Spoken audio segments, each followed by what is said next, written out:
sometimes you just don't get the outcomes you necessarily want. So it comes down to the relationship. And whilst you might not solve all of the medical problems, you can still build relationship and sit with them in that space. I think I need to grow as a person more than a clinician. I've always gone in 100% and never protected myself. And then you feel not so good afterwards. You feel terrible.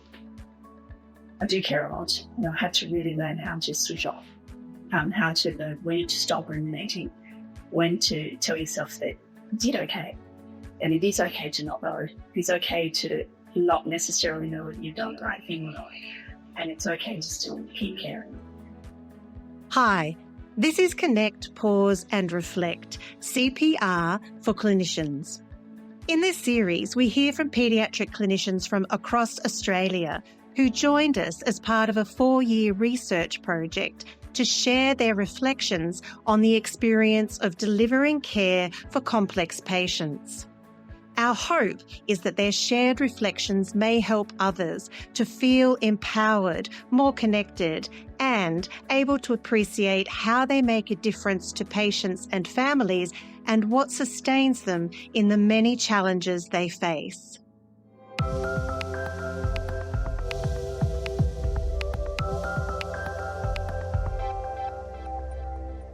In part 3 of our mini-series on grief and loss, clinicians reflect on the importance of trust in the relationship with patients and families, how clinicians hold the emotional space and abide as families navigate grief and loss, and how clinicians feel they can grow and achieve a balance between clinical engagement and self-care to maximise their own effectiveness. Up first, the critical importance of trust.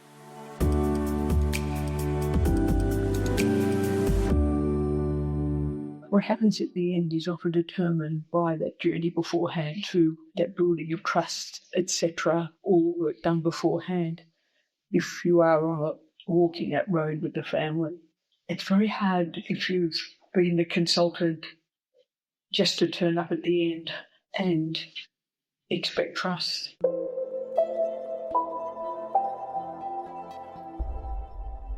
What's remarkable is how many people put so much trust, and that's partly because it's generated from reliably acquired knowledge associated with compassion. So I guess the first layer is to not miss the trust in the majority of people. And then when you fail to get it, that it might need a different pathway sometimes.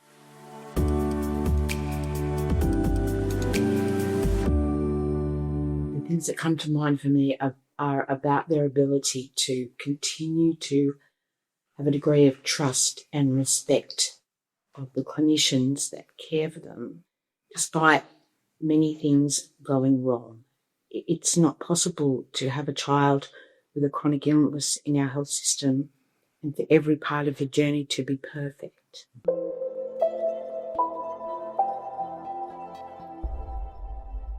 The families who are grief-stricken families who don't trust us and who express their grief as vindictiveness and pain. And that's why I talk about, the importance of boundaries and taking your own pulse and being safe in that way.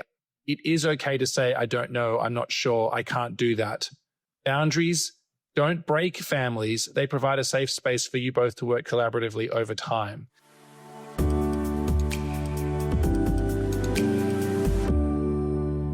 We talk on the one hand about when trust is lost, and on the other, when you feel that you've got to live up to the trust. And will I survive the mistrust, or will I live up to that trust?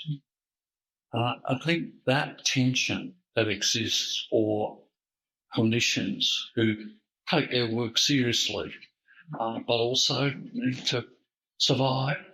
How will we survive the mistrust, and is it workable? Sometimes it's not workable. And can we live up to the trust And sometimes we can, but sometimes even our own sense of living up to the trust we've got such high standards. Medicine is such a climbing mountain problem, in terms of this trust. So sometimes every now and then we've got to have ourselves say to ourselves, it's okay, it's good enough.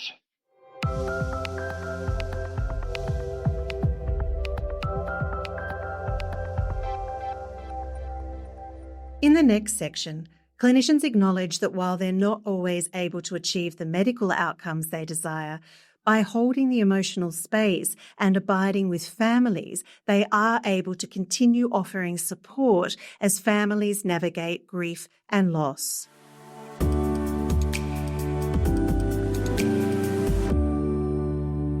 Sometimes you just don't get the outcomes you necessarily want. So it comes down to the relationship. And whilst you might not solve all of the medical problems, you can still build relationship and sit with them in that space. Because sometimes you're sitting there with the complexity of it. Sometimes you're sitting with the uncertainty of it. And I think when I say sit there, I also mean sit there and hold the other person in the same space that you're in, or guide them to that space. And so sometimes it's complexity, sometimes it's uncertainty, sometimes I'm not sure if it's hopelessness. So it's holding the emotional space, if you like.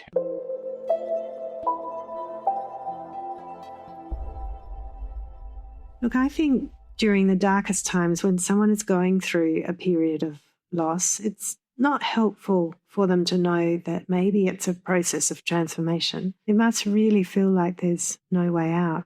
I've grown to realise that often when clinicians walk with families during these really difficult times, often the less said the better. It's more about listening than doing. It's about hearing their anguish, and I've learned through experience that this quality of presence can lead to hope.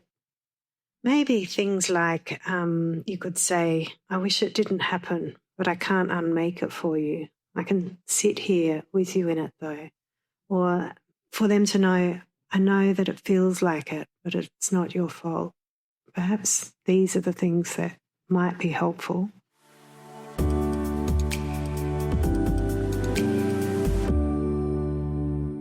There are times when hope runs out for a whole variety of reasons.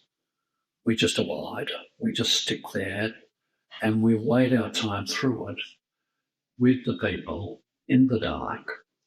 Not because we know the answers, but because we've been there before in the dark and we know how to tolerate the dark.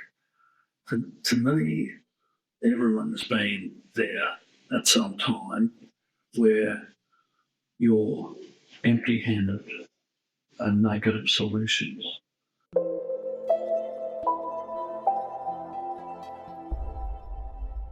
For me, great love and loss are interrelated. At various thresholds of grief, I think it's normal to push away painful things and grab for things that I really want or we really want, rather than stay with things as they actually are, the reality. There are ways that we can make meaning of our life during grief and loss. They don't neutralise it, but somehow these meaningful moments of encounter with clinicians, when families really trust us, help lessen their burden of guilt that's often residing there.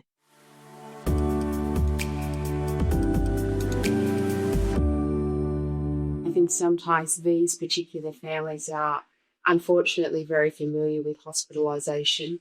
They're so used to getting bad news all the time. There was a family meeting for a child with a chronic illness. The family was bracing themselves for yet another family meeting in ICU, and they know what's coming. And I walked in and there were a few words and there was a lot of sadness. And the mum and the grandmother both articulated, you just get so much bad news. It's really hard to keep bolstering yourself and hanging on to hope, because at times there just feels like there's so little. I really wanted to say something to break the silence, but I couldn't think of anything that could fill that space other than just to be present and hopefully just for them to know that I really did get it.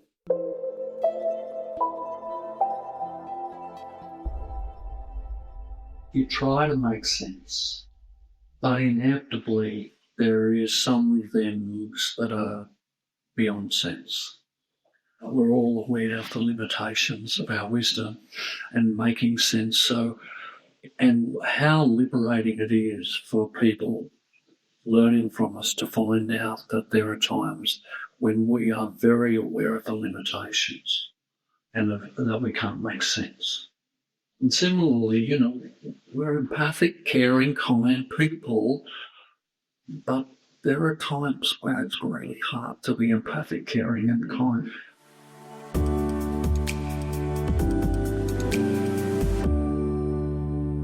Grief is very complex and disruptive, but if you think about what are the facts, what can the family do, what is the plan going to be, and what are some outcomes that respect the breadth of a happy, normal, good life, and I guess I'm really speaking here at the start of a complex journey, then that can help families process. And I have no problem saying to a family of a child who has a life-limiting condition, for however long they live, they're going to have a really good life because they're part of an amazing family. They've got a great medical team, and we'll do what we can.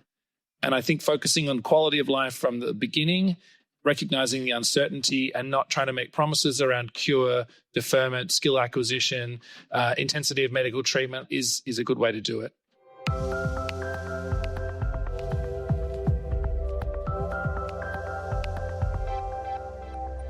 Up next, clinicians reflect on how they feel they can grow in helping families and colleagues to navigate grief and loss.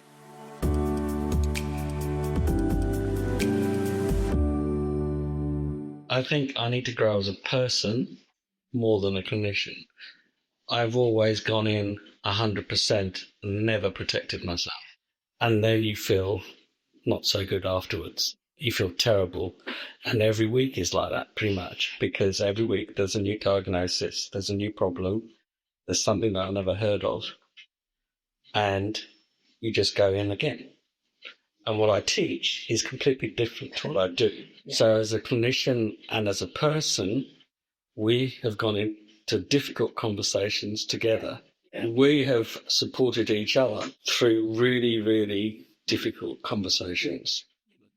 Because we recognise that before it happens, that it could go anywhere. So that's where we have grown as clinicians together. And that's the model that we need to be showing our juniors, that we're not afraid to ask for help.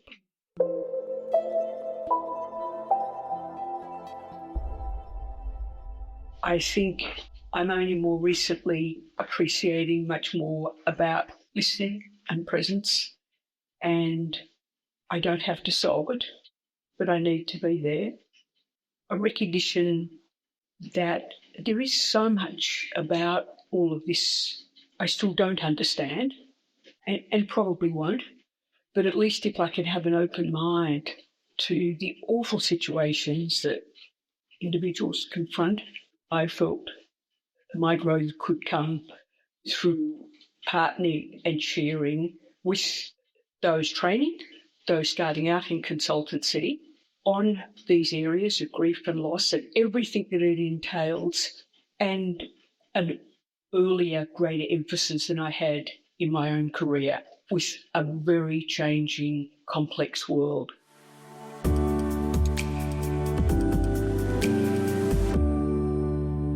And I suppose the other thing that's also really where I feel I really need to adjust is every family has they have their unique relationship with grief. And you have to adjust with the dad who's really angry, see if you can get around it, see if you can actually reach him. I think that's something that I've really tried hard. Learn about the person's faith. They sometimes don't want to go through a consent. They don't care about it. They just want the test. So trying to adjust. Most of us with empathy can work that out.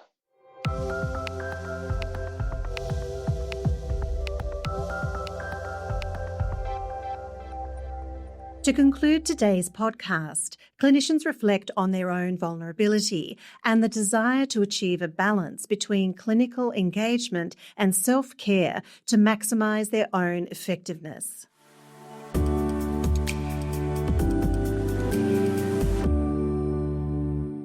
we're taught a lot about medicine. We're not taught about how to be vulnerable. And yet that will build trust and respect. And that is what, when you are trusted and respected by the families, when you're trusted and respected by your team, because they don't feel a hierarchy, they will come to meet you and support you in times of need. And it's not something that traditionally has been taught or focused on, but it is something that reaps rewards. So that's the bit I struggle with, is balancing that, being vulnerable and available, but also need it to be like that to enable me to share that load and to lean on others and lean in, and they feel that they can lean in to support me.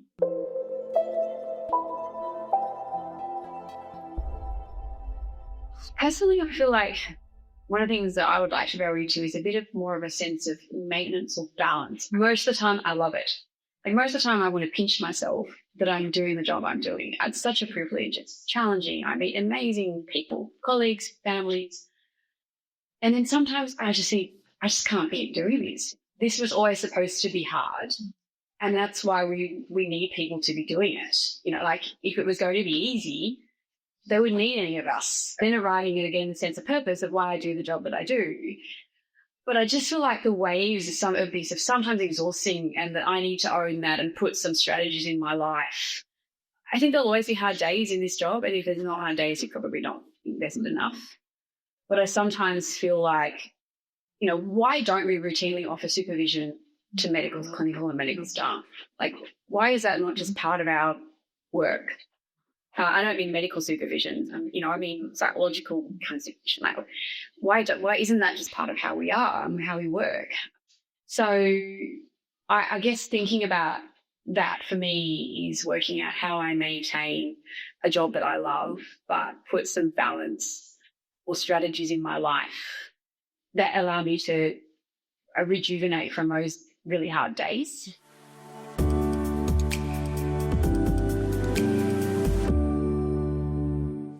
I think it's a long job, and there are a lot of really difficult pressures and changes that happen the whole way along. You know, we change as people when we become doctors, and we lose things. There are things that we lose, and I don't know whether we grieve them. Some people do more than others, but dealing with that change and the things that then follow on needs different things at different times. And I think providing ways to, which I think for some people are very individual about getting through periods of grief, are really important. And, you know, for me, I need exercise and I need to do something else where my head is somewhere else for a period of time. For other people, they really need to actually talk about things and go through things and actually think through stuff. So I don't think one solution works for everybody, and it depends a little bit on your emotional style.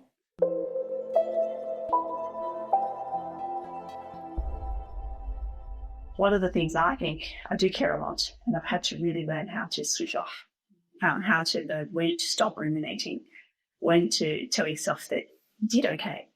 And it is okay to not know. It's okay to not necessarily know whether you've done the right thing or not. And it's okay to still keep caring. I went to school in the era where you got that golden rule that says, do unto others as you would have them do to you.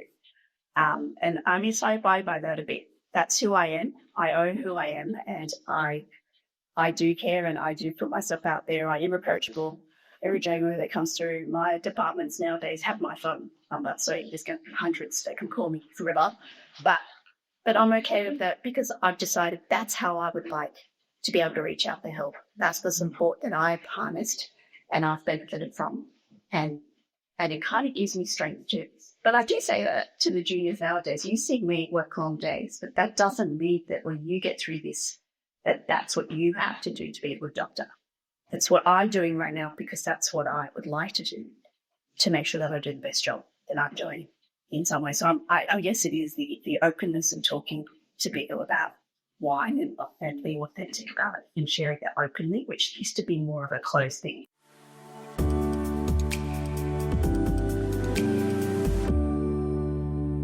You got to find who you are and be comfortable with who you are. And you do have to find some place where you accept who you are.